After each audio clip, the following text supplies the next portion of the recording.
Very good afternoon, Suraj Tiwari. I'm Dr. Amit Prasad, Associate Professor of Mathematics, Engineering Science and Humanity Department. I welcome to you for our today session based on the examples on the convergence and divergence of sequence.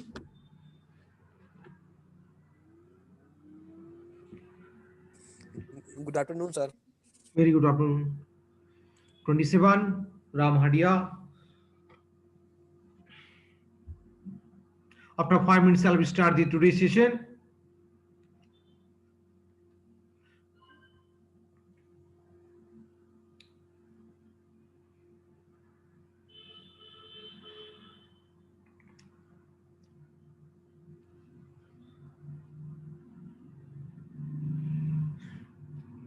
Anuj Yadav.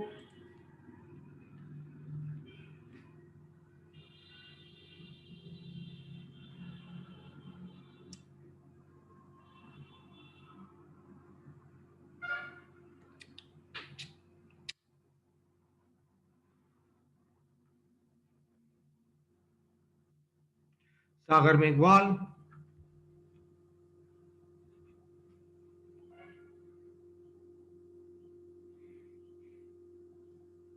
Just after 5 minutes, I will start the today's session.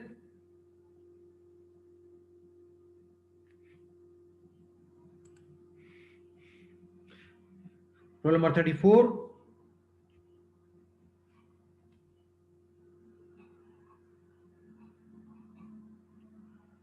Vishal Parmar.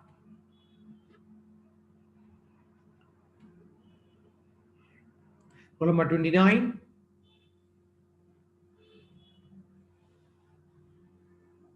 आज मैं आपको 2 बजे बाद time मिल गया तो मैं आपको call करूंगा जिन लोगों ने स्कॉलरशिप का फॉर्म भरा है लेकिन अभी तक सबमिट करने नहीं आए कॉलेज में, उनसे सभी से बात करूंगा टेलीफोन पे 2 बजे के बाद।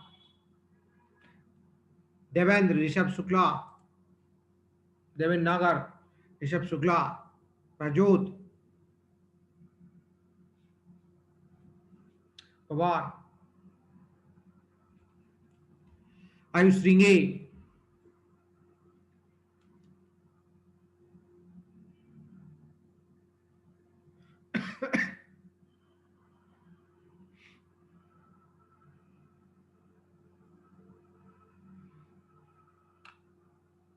रोल नंबर 15 इंद्रजीत लस्कर,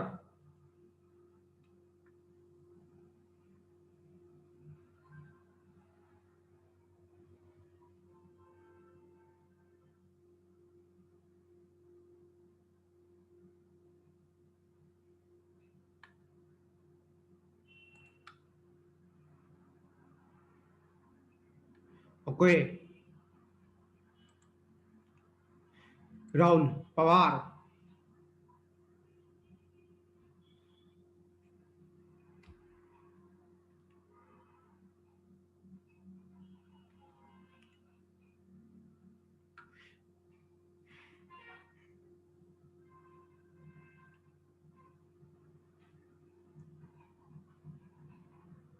श्याम सिंह सागर,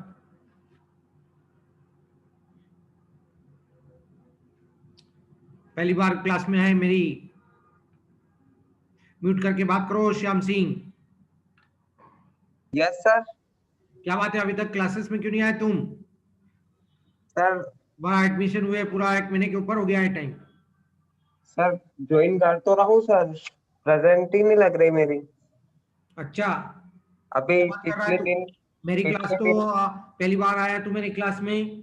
अभी मेरे पास पर्सनल रिकॉर्ड भी है मेरा अटेंडेंस का। सर फ्राइडे भी आया था कॉलेज में सेकंड क्लास में, फ्राइडे को आया था। 2 क्लास में। हाँ क्लास में आया उसके होगा तो मेरे पहले पास रिकॉर्ड में है। उसके पहले भी आया था सर एक बार। नीलेश लचेटा, ऐसे कभी सभी आने से बात नहीं बनती बेटे। अंकित चौहान, रेगुलर रहिए क्लासेस में। पढ़ाई कर रहे हो तुम लोग के मजाक कर रहे हो? उसको मजाक के रूप में मत लियो पढ़ाई को, ये तो आपने को धोखा देगी।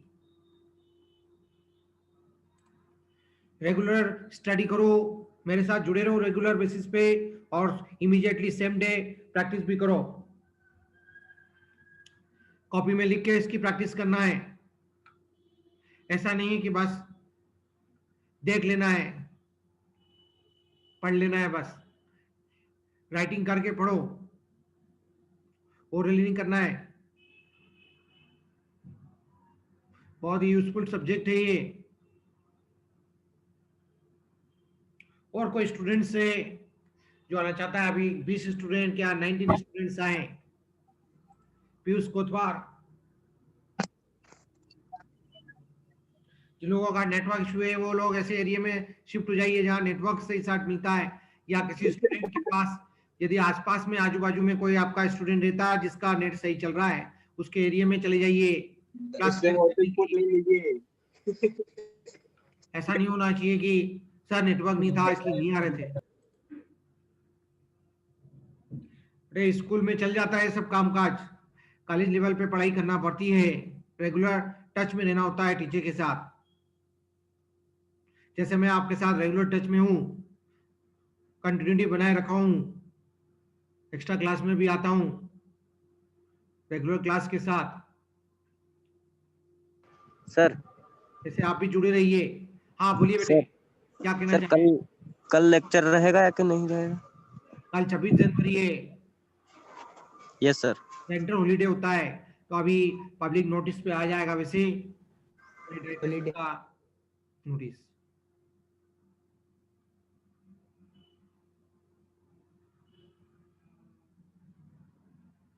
कल आप सभी को ये प्रण लेना है कि हम अब आज के बाद से कभी क्लास में मिस नहीं करेंगे, किसी भी सब्जेक्ट की तन मन के साथ पढ़ाई करेंगे, लगन के साथ।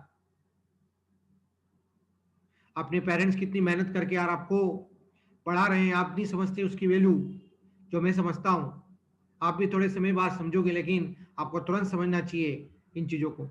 हमें आपको ये बात बार बार बोलना पड़ रही है।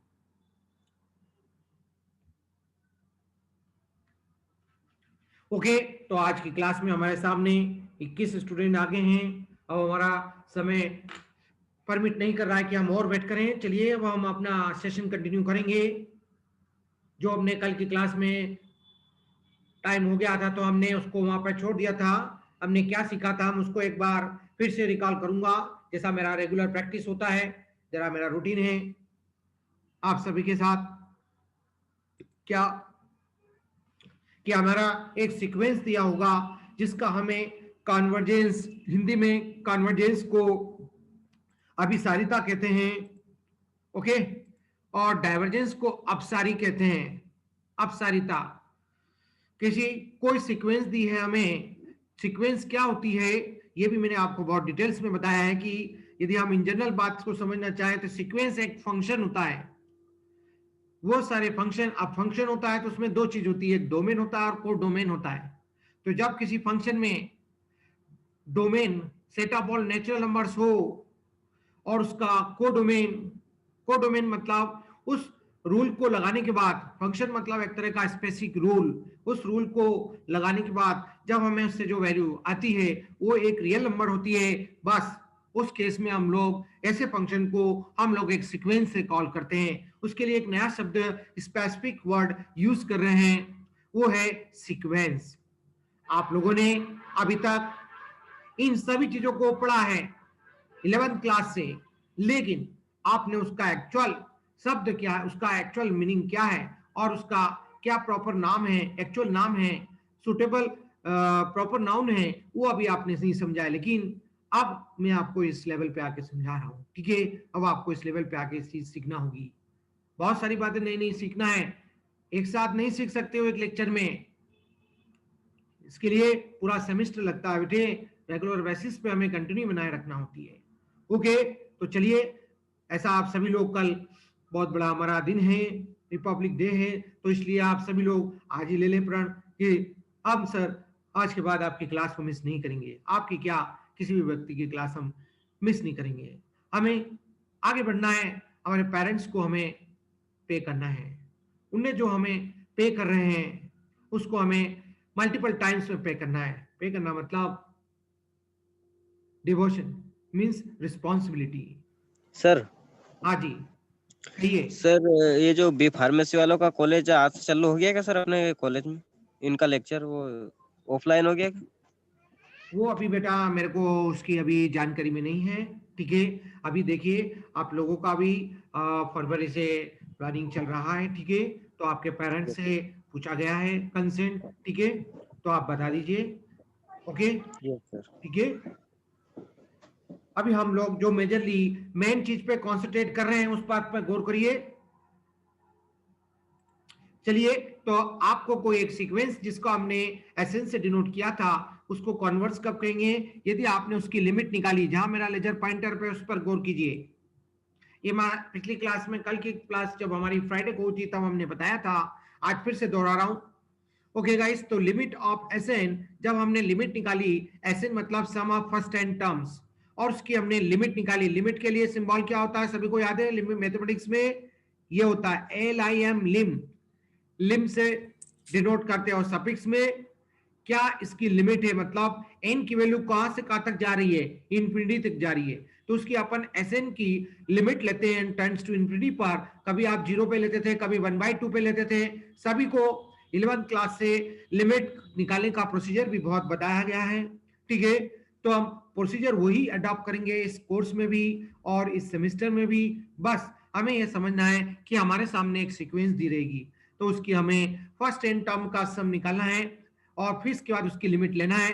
यदि उसकी वैल्यू एक एग्जिस्ट करती है, एग्जिस्ट करने का मतलब एक फाइनाइट क्वांटिटी आती है, तो समझ जाना कि वो जो सीक्वेंस होगी वो इस पॉइंट की तरफ क्या होगी, अभिसारी होगी, कॉन्वर्ज होगी।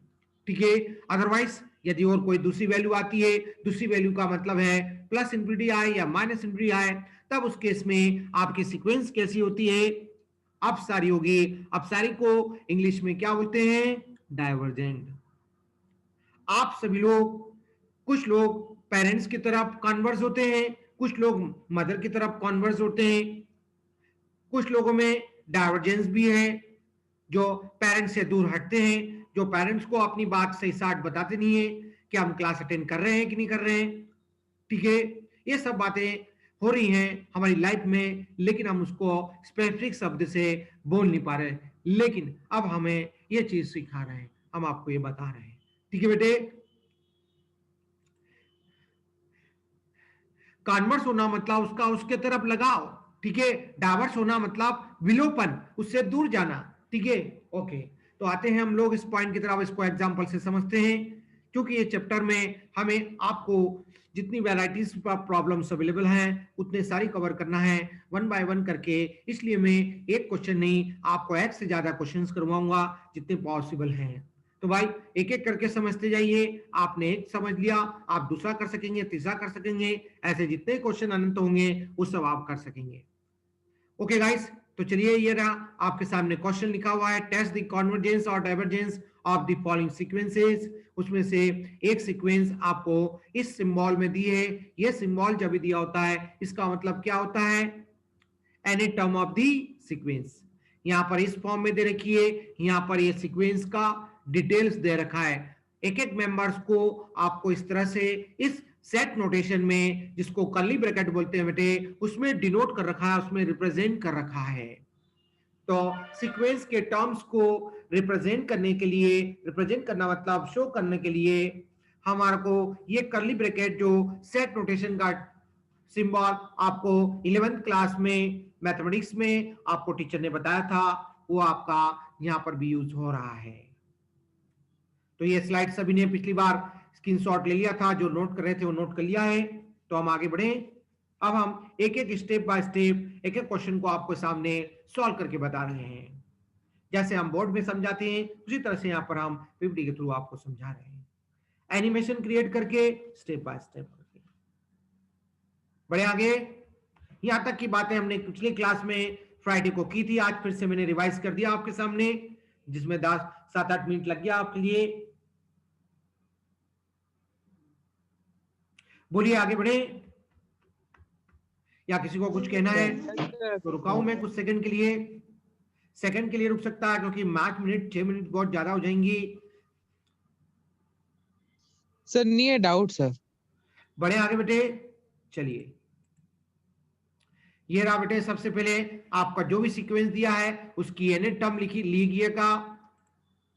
कभी कभी क्वेश्चन में ऑलरेडी दी होती है, कभी क्वेश्चन में नहीं दी होती है, तो आपको जैसे आपने पिछले मतलब 11th क्लास में जैसे आपने अर्थमेटिक सीरीज, अर्थमेटिक प्रोग्रेशन और ज्योमेट्रिक प्रोग्रेशन सीखी है, उन्हीं को लेके यहाँ पर सीक्वेंस को वो एग्जामिनर डिफाइन करेगा, तो आप उसका नॉलेज यूज करते हुए आप इसकी nth टर्म लिख सकेंगे बिना किसी हेजिटेशन के। इसलिए मैंने आपके सामने इसमें थर्ड क्वेश्चन उसी कैटेगरी का लिया हुआ है। ओके गाइस, तो चलिए आगे बढ़ते हैं। हमारे सामने दोनों कैटेगरी में से कोई सी भी एक क्वेश्चन आएगा। तो ये रहा आपके सामने एन टर्म आपको दी थी, जिसको अपन सीक्वेंस की एन टर्म है, इसलिए इसके लिए सिंबल हम स्पेसिफिकली एस एन यूज करते हैं। S stands for n term of the sequence. Sequence का फर्स्ट लेटर ले लिया है एस मैंने टू डिनोट दिस। कुछ लोग टीएन यूज कर रहे हैं, कुछ ऑथर्स, कुछ पीएन कर रहे हैं, कोई दिक्कत नहीं, घबराने की कोई जरूरत नहीं। एक चीज समझ जाओ, आप उसका सिंबल्स में कंफ्यूज नहीं होगे, ये बात मैं आपको कह रहा हूं, ठीक है बेटे। अब इसका चूंकि हमें अल्टीमेटली लिमिट लेना है, तो हम पहले क्यों ना इसको सॉल्व कर लें, ताकि हमको लिमिट में लेने में कोई समस्या नहीं आए। हाँ जी, तो न्यूमरेटर में आप देख रहे हैं कुछ कॉमन लेने की जरूरत नहीं है, ऑलरेडी है मल्टीपल में। डिनोमिनेटर में आप देख रहे हैं सभी लोग, जब मेरा लेजर पॉइंटर है वही शब्द बोल रहा हूं, एन कॉमन लीजिए, वही बात कह रहा हूं बेटे। डिनोमिनेटर में आपका एन कॉमन आ रहा है, एन कॉमन आके ऊपर से कट जाएगा, तो क्या बचेगा न्यूमरेटर में 1 + 3 है ना, ऊपर बचेगा 3 बेटे, डिनोमिनेटर में क्या बचेगा 1 + 7n। देखो देखिए सभी लोग अपना मोबाइल साइलेंट रखिए, ये तो मेरे फिर मूड मन वो हो जाएगा बेटा।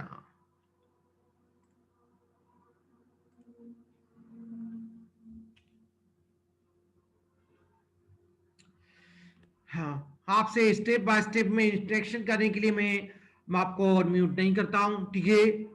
बट कुछ लोग भूल जाते हैं कि हमारा वो कुछ डिस्टरबेंस होगा तो उसको अपने को साइलेंट में रखना है, या हमें दूसरा कुछ और रिसीविंग नहीं करना है। सो 3/1 + 7n हमारे पास सॉल्व करने के बाद एन टर्म आई है। अब हम क्या करते हैं अगली स्टेप में, बस 2 स्टेप में आंसर आता है ऐसे क्वेश्चन का। या आगे आपके सामने दूसरी स्टेप और फिर तीसरी स्टेप में हम कंक्लूजन ड्रॉ कर देते हैं। रखिए सभी लोग, limit n tends to infinity SN, ये लिया हमने, n tends to infinity, SN की वैल्यू रख दी 3/1 + 7n। अब इसकी लिमिट लेना मतलब n की जगह इनफिनिटी रखिए न्यूमरेटर डिनोमिनेटर्स में, क्या आएगा जरा बताओ। रखो बेटे 3/1 + 7 × इनफिनिटी, इनफिनिटी तो डिनोमिनेटर में इनफिनिटी आएगा, न्यूमरेटर में n है, 3 है, तो 3/∞, कोई भी न्यूमरेटर में फाइनाइट क्वांटिटी हो, डिनोमिनेटर में यदि इनफिनिटी है तो उसकी वैल्यू क्या होती है, जीरो होती है बेटे। कैसे जीरो होती है, तो 3/∞ का मतलब होता है 1/0। जब अपन इसको सॉल्व करते हैं डिनोमिनेटर्स को तो कैसे लिखते हैं, 3 × 0/1, तो इसलिए 0 से 3 का गुणा होगा तो पूरा 0 हो जाएगा, तो 0/1 मतलब 0। कैसी क्वांटिटी आई है इसकी लिमिट, 0 एक फाइनाइट क्वांटिटी है, इसलिए आपकी सीरीज कैसी हुई, कन्वर्जेंट हुई। किस पॉइंट पर कन्वर्ज हो रही है, 0 पर, ये 0 की तरफ अग्रसर हो रही है। ओके, फिर आ रहे हैं हम दूसरा क्वेश्चन पर। देखिए जरा दूसरा क्वेश्चन आपके सामने, उसकी भी n टर्म दी है, लेकिन उसकी जो वैल्यू है वो कांस्टेंट नहीं है, वो फिक्स नहीं है, वो वेरी कर रही है।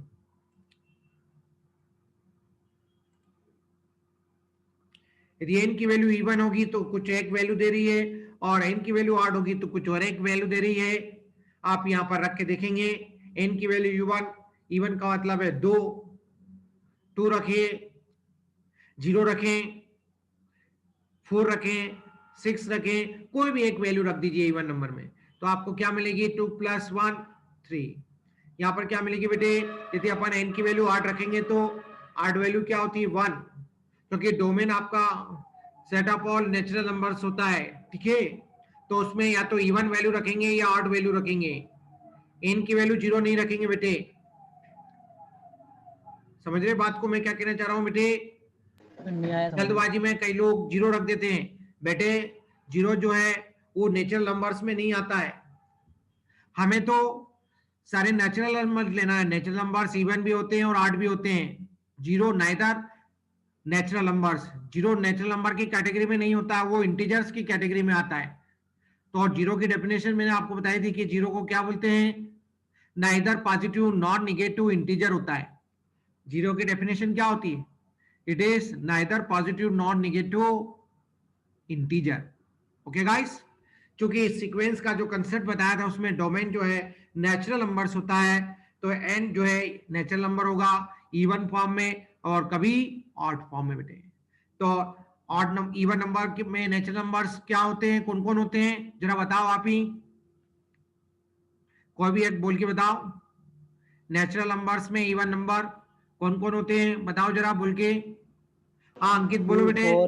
2 बहुत बढ़िया, 4 6 8 10। बहुत बढ़िया, जो 2 के मल्टीपल्स में है। फिर इसके बाद 8 कौन होता है, 8 नंबर नेचुरल नंबर में बेटे 1 3 5 7। बहुत बढ़िया, वे सारे नंबर जो स्वयं से डिवाइड होते हैं और किसी से डिवाइड नहीं होते उनको अपन ऑड नंबर बोलते हैं।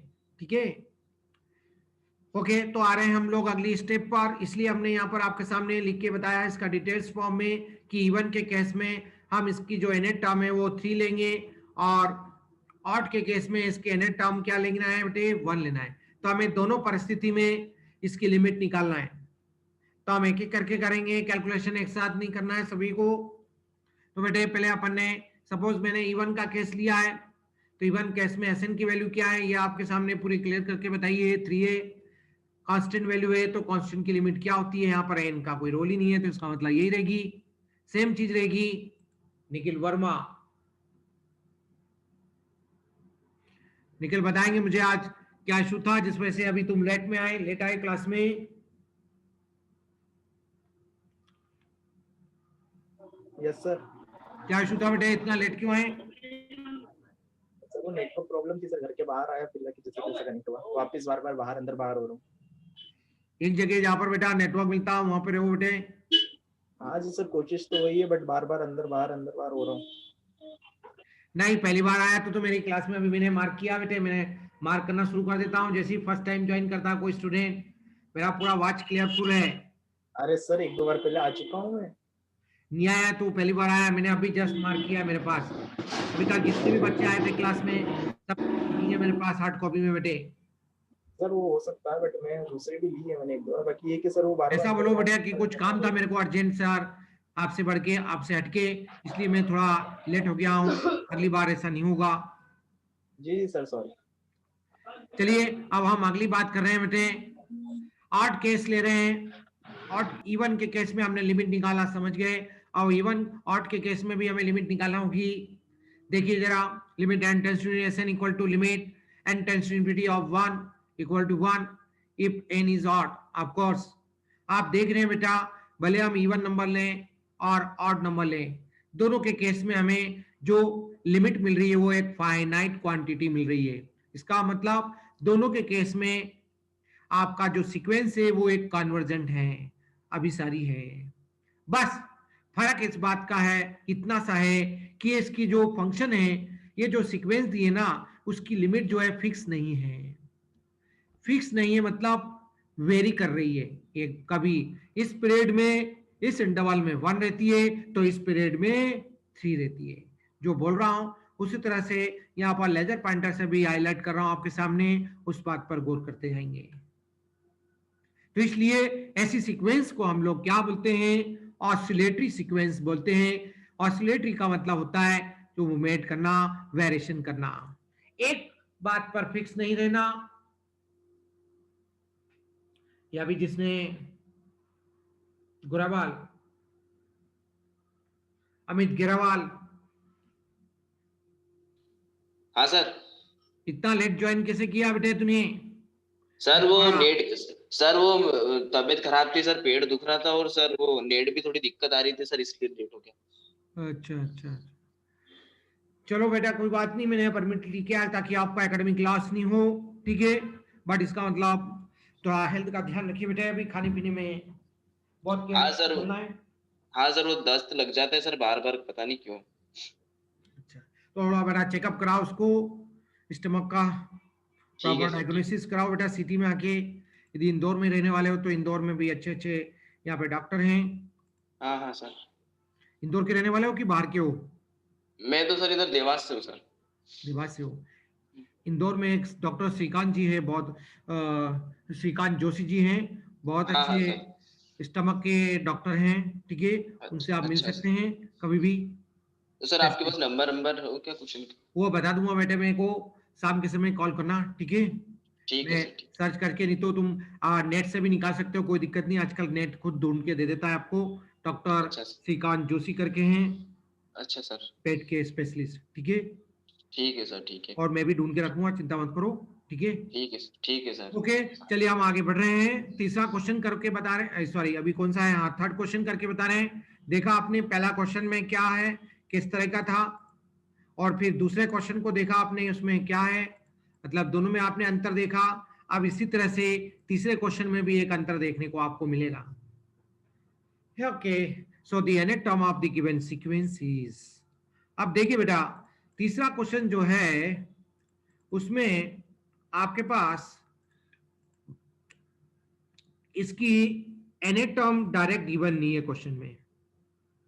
देखो जरा, ये सीक्वेंस का एक एक टर्म हमको मेंशन किए एग्जामिनर ने। ये पहली टर्म है, इसको पहली टर्म बोलते हैं, इसको दूसरी टर्म बोलते हैं बेटा, इसको तीसरी टर्म बोलते हैं, इसको चौथी टर्म बोलते हैं। देखो कोई भी सीक्वेंस है या सीरीज है, इसके बाद सीरीज पढ़ाऊंगा, उसकी आपको nth टर्म लिखना है तो उसका जजमेंट तभी हो पाएगा जब आप उसके पहले तीन टर्म को अच्छे से जानते हो, पहले तीन मेंबर के बारे में आप अच्छे से वेल एक्वेंट हो।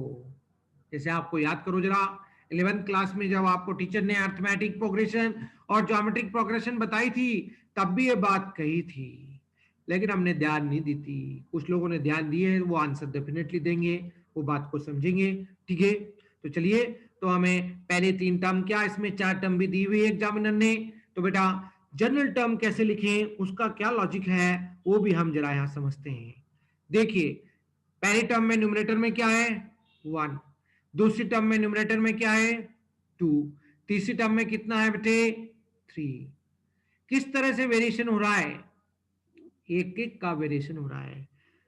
चौथी टर्म है तो 4, पांचवी टर्म है तो 5, एन टर्म होगी तो बोलो क्या आएगा, क्या आएगा, बोलो बेटे, आपसे ही मैं आंसर पूछूंगा बेटे। N sir, n n n. आप फिर आप साइन का डिसीजन चाहो तो पहले ले सकते हो। पहले टर्म में माइनस नहीं है, दूसरी पहले टर्म में माइनस नहीं मतलब क्या है प्लस, दूसरी टर्म माइनस, तीसरी टर्म प्लस, फिर चौथी टर्म माइनस। इसका मतलब ये है कि मुझे -1 की पावर में भी कुछ ना कुछ लेना पड़ेगा, तब जाके मुझे माइनस का मैं एडजस्टमेंट कर पाऊंगा। तो -1 के लिए भी जनरल टर्म लिखना पड़ेगी। तो सोचो बेटा, n लूं कि n-1 लूं, पहली टर्म है तो उसके लिए 1 रखते हैं। क्यों 1 रखते हैं सर, कौन बता सकेगा इसका रीजन? 0 क्यों नहीं रखते पहले टर्म के लिए? बहुत इंपॉर्टेंट क्वेश्चन कर रहा हूं मैं आपसे और आंसर भी दे रहा हूं, बोलो बेटे पहले टर्म के लिए 1 क्यों रखता हूं? क्योंकि सर नेचुरल नंबर रखना पड़ता है। यहाँ 1 दिया इसलिए, ऐसा नहीं, क्योंकि जो सीक्वेंस होती है ना, उसका जो डोमेन होता है ना, वो नेचुरल नंबर का सेट होता है। तो स्टार्टिंग 1 से होती है, 1 फिर 2 फिर 3 फिर 4 फिर 5 लाइक दिस। इसलिए नंबर ऑफ टर्म्स भी आपके सामने है, ओके। और ये सेट कहां तक जाता है, इन्फिनिटी की तरफ जाता है, ओके ओके। फिर इसके बाद डिनोमिनेटर की तरफ गौर करो सभी लोग। पहली टर्म में 3, दूसरी टर्म में 3 का स्क्वायर, चौथी टर्म में नहीं, तीसरी टर्म में 3। देखो पहली टर्म में पावर 1, दूसरी टर्म में पावर में परिवर्तन आ रहा है, देखो पावर में परिवर्तन आ रहा है ना, पहली टर्म के लिए 1 पावर 3 की, फिर दूसरी टर्म में बेटा पावर 2, तीसरी टर्म में पावर 3, चौथी टर्म में पावर 4, इसी तरह से एन टर्म में पावर n। हाँ बोलो अंकित। सर आवाज नहीं आ रही सर क्लियर आपकी। तुम्हारे आवाज तुम्हारा नेटवर्क का इशू है बेटा, मेरी तरफ से तो फुल नेटवर्क बता रहा है और सर मैं मेरे को भी नहीं आ रही सर। कंटिन्यूअस बोल रहा हूँ बेटा, मेरे आवाज सर बीच बीच में चली जाती है सर, बीच बीच यस में। सर, इधर भी नहीं आ रही ठीक से सर। सर आ रही है सर आ रही है। मेरा आ रही है सर। माइक पूरा ओपन है और जी सर आ रही है। रखा है बेटे। आप अपने ऐसे जोन में थोड़ा शिफ्ट होइए जरा नेट कनेक्टिविटी को, नहीं तो बाहर होके वापस ज्वाइन करूंगा मैं। बाहर नहीं होके सर आ join रही है, कीजिए, आवाज आ रही है। हो सकता है उससे आ जाए। सर आ अभी रही है आवाज। सुबह की सर, आ क्लास रही है में आवाज, भी आ रही है। दूसरे स्टूडेंट यही बोल रहे थे, मैं उनको यही कहा कि तुम्हारा इधर एरिया में नेटवर्क का इशू है। यदि मेरा इशू होता है तो मैं आपके सामने व्हाट्सएप पे शेयर करता हूँ भाई कि मेरा नेटवर्क इशू चल रहा है या लाइट चली गई है, तो थोड़ा इनकन्वीनियंट होगा, फिर वापस जुड़ेंगे। ऐसा कुछ डिस्टर्बेंस तो नहीं है मेरे तरफ से कि आप यस सर आ रही है आवाज। थोड़ा आप अपने आप में नेटवर्क एरिया में शिफ्ट हो जाइए। चलिए हम इस क्वेश्चन को कंप्लीट करना चाह रहे हैं क्योंकि टाइम Yes, बहुत sir. लिमिटेड बचा है आज की क्लास का। आज इसका ये टारगेट पूरा करके हम फिर नया टॉपिक सेकंड पार्ट इस यूनिट का सीरीज का है वो हम सीखेंगे। सीरीज किसको बोलते हैं, एक्चुअल डेफिनेशन आपको बताएंगे। तो आप देख रहे हैं बेटे, अभी आपके सामने मैंने जो कमेंटमेंट किया वो आपके सामने यहाँ लिख दिया है, -1 की पावर n-1। देखो सभी लोग n की जगह जरा 1 रखो। अभी साइन का आपके सामने डिसीजन क्लियर कट हो जाएगा। क्यों मैंने n-1 लिया है उसका रीजन पता लग जाएगा बेटे, क्योंकि जब अपन पहली टर्म लिख रहे हैं तो n बराबर 1 रख रहे हैं। रखो यहाँ पर जरा 1, -1 की पावर क्या मिल रही है, 0, 1 होती है, और 1/3 की पावर 1, 1/3 होती है। तो देख लो, मैच कर लो, आपको पहली टर्म मिल रही है। यस सर मिल रही है। ये देखो, इसी तरह से यहाँ पर n की वैल्यू 2 रख के देखो, दूसरी टर्म भी आपको डेफिनेटली मिलेगी। जब आपने एक प्रॉपर ऑर्डर में थिंकिंग किया है, एक सुटेबल सीक्वेंस अडॉप्ट की है, आपने सोचने की तरकीब अडॉप्ट की है, तो आंसर भी फेवरेबल आना है। तो ये रहा आपके सामने 3n/3 की पावर n। अब इसमें भी हम क्या कर रहे हैं, क्योंकि आपके सामने वैल्यू है, वैल्यू जो है वेरी कर रही है ना, एक फिक्स वैल्यू नहीं आ रही है, तो इसलिए हमने इसको भी 2 कैटेगरी में ब्रेक कर दिया आपके सामने। n की वैल्यू 8 होगी। यदि अपन n की 8 वैल्यू रखते हैं तो आप खुद बता सकते हैं बेटे, n की 8 वैल्यू मतलब सबसे पहले 1, फिर 3, फिर 5 है ना बेटे। ये आंसर मिल जाएगा तुमको। और जब तुम n की इवन वैल्यू रखोगे, n की कौन कौन सी इवन वैल्यू रखोगे, अभी सिखाई थी मैंने पिछले क्वेश्चन में, 2, 4, 6, 8, 10, 12 लाइक दिस।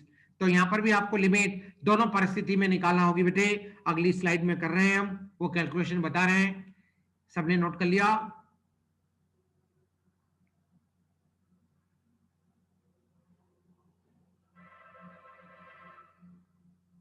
सर इसके पीछे वाली स्लाइड कर दीजिए सर।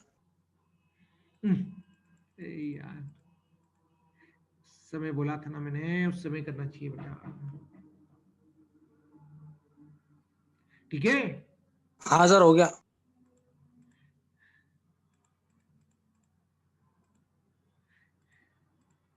अब आ रहे हैं हम लोग कंक्लूजन की तरफ, आगे बढ़ रहे हैं। आप ये पूछ सकते हैं मुझसे क्वेश्चन कि सर यदि हम पहले E1 ले लें तो कोई समस्या है, 8 बाद में ले लें, कोई दिक्कत नहीं बेटे। इसलिए मैंने आगे पीछे कर दिया इसमें। n की वैल्यू पहले 8 लेके देखिए, 8 के साथ में मैंने लिमिट निकाली है। ऑर्डर रहना, ऑर्डर को मेंटेन करना कोई जरूरी नहीं है। अल्टीमेट सॉल्यूशन, अल्टीमेट कंक्लूजन आपका राइट होना चाहिए। ठीक है बेटे, ओके। तो n की वैल्यू 8 ले लिए, limit n tends to n equal to limit n tends to n/3 की पावर n क्या आएगी, कोई बता सकेगा मुझे? हाँ, यहाँ पर एक समस्या आएगी बेटे, यहाँ पर लिमिट डायरेक्ट निकल नहीं रही, क्योंकि न्यूमरेटर में भी इंफिनिटी मिल रहा है, 3 की पावर इंफिनिटी भी इंफिनिटी होती है, इंफिनिटी बड़े इंफिनिटी। ऐसे फॉर्म को क्या बोलते हो? Indeterminate form. इनडिटरमिनेट फॉर्म के केस में लिमिट कैसे निकालते थे, याद करो जरा 11th क्लास को। एल हॉस्पिटल रूल लगाते थे। एल हॉस्पिटल रूल क्या बोलता था? बोले सर याद नहीं है, तो बता रहा हूं बेटे। एल हॉस्पिटल रूल लगाते थे, क्या बोलता है एल हॉस्पिटल रूल? न्यूमरेटर का सेपरेट, जो भी वेरिएबल यहाँ पर अवेलेबल है, जैसे n है तो n के रिस्पेक्ट में डिफरेंशिएट करेंगे बेटे, डिनोमिनेटर का अलग से n के रिस्पेक्ट में डिफरेंशिएशन करेंगे। अब यहाँ पर एक फार्मूला डिफरेंशिएशन का डिनोमिनेटर में अप्लाई होगा। a याद करो जरा, a की पावर x मतलब n यहाँ पर वेरिएबल है, कोई कांस्टेंट की पावर में वेरिएबल होता था तो उसका डेरिवेटिव कैसे निकाला जाता था, वही फार्मूला जो मैं आपको अभी बता रहा हूं, a की power x into log of a। यही सब कुछ लिख दिया है मैंने बेटे यहाँ पर। तो फार्मूला होता है a की power x into log of a का मतलब जो भी बेस है। तो ये फार्मूला भी लिख रहा हूं अगली स्टेप में आपके सामने। Since we have in intermediate forms, therefore by L'Hospital rule ddx of a की पावर x बराबर a की power x of log of a। आया फार्मूला याद आपको? यहाँ पर हमने फाउंडेशन क्लास में और जब फर्स्ट टाइम हमने फर्स्ट यूनिट के नोट्स दिए थे उसमें भी आपको फार्मूला की शीट शेयर की गई है। तो अब ऐसा करने से क्या होगा कि न्यूमरेटर एक फाइनाइट क्वांटिटी हो गई 1 और डिनोमिनेटर आपका इन्फिनिटी हो गया है, तो इसलिए अब आपका 1/इन्फिनिटी से ये वैल्यू फाइनाइट आने लगी है, 0 आ गई है। इसका मतलब 8 के केस में आपकी सीरीज कन्वर्जेंट हो गई है। अब हम इसी तरह से इवन के केस में भी यही कैलकुलेशन करेंगे बेटे। करिए सभी लोग सेम टाइप का कैलकुलेशन, केवल साइन का अंतर है, माइनस साइन आएगा तो माइनस इंटू 0 क्या होता है, 0 होता है। ये देखिए गाइस, फिर से वही इन्फिनिटी बटे इन्फिनिटी आ रहा है, एल'एस्पिरेटर रूल फिर से लगाना पड़ा हमें, और फिर हम लास्ट में इनवर्ट रखते हैं और वही की चीज का रिवीजन फिर से देते हैं। दोनों ही केस में यहां पर वैल्यू कॉमन आ रही है, इसका मतलब ये सीक्वेंस आपकी कन्वर्जेंट हुई कि डाइवर्जेंट हुई या ऑसिलेटिव हुई, कौन बताएगा बेटे कंक्लूजन? तो कि दोनों केस में एक ही वैल्यू मिल रही है, इसका मतलब फिक्स है इसकी, मतलब ये ऑसिलेटिव सीक्वेंस नहीं है, ये एक जस्ट कन्वर्जेंट सीक्वेंस है।